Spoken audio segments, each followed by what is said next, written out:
Rhume de bébé, comment limiter la contagion? Le rhume est une maladie infectieuse respiratoire d'origine virale très contagieuse.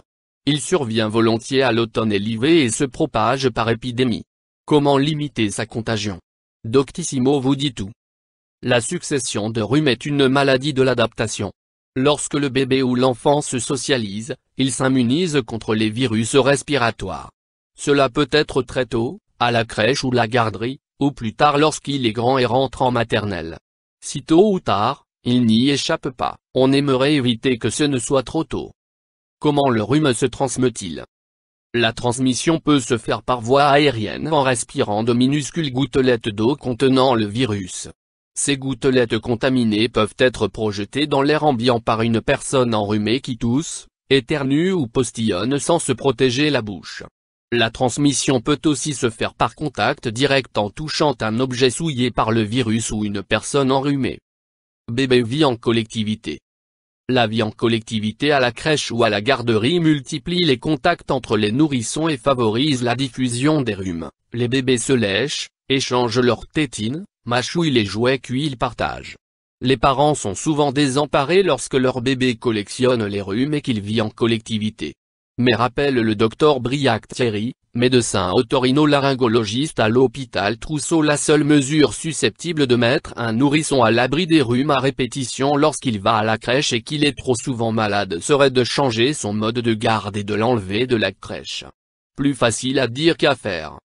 Respecter des mesures d'hygiène limite la contagion des rhumes. Des gestes simples et efficaces sont toujours d'actualité. Zoom sur les bonnes conduites à adopter et à enseigner à nos enfants. Se laver les mains. Se laver plusieurs fois par jour les mains, surtout lorsqu'on est enrhumé et avant de s'occuper de nourrissons. Laver les mains au savon en frottant les paumes des mains l'une contre l'autre, entre les doigts et sur le dos des mains avant de les sécher avec une serviette ou à l'air libre. C'est tout bête, mais efficace. Tout éternuement? Le creux du coude devant la bouche, plus la main.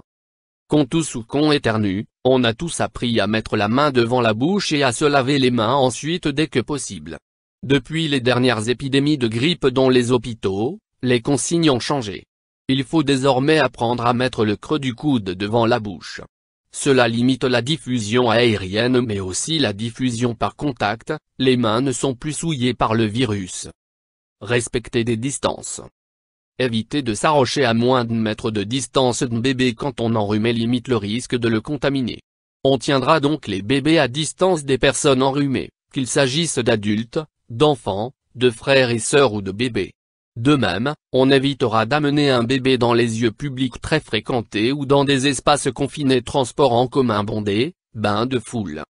Jeter le matériel jetable après usage, mouchoirs, papier, masque.